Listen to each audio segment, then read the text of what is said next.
Welcome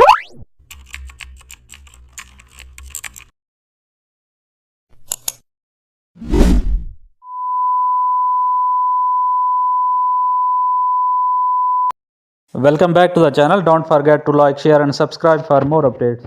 Today we will create feather textures using shape dynamics.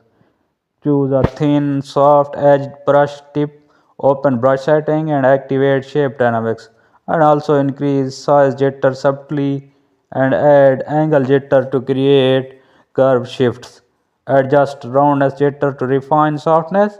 Begin painting feather stands.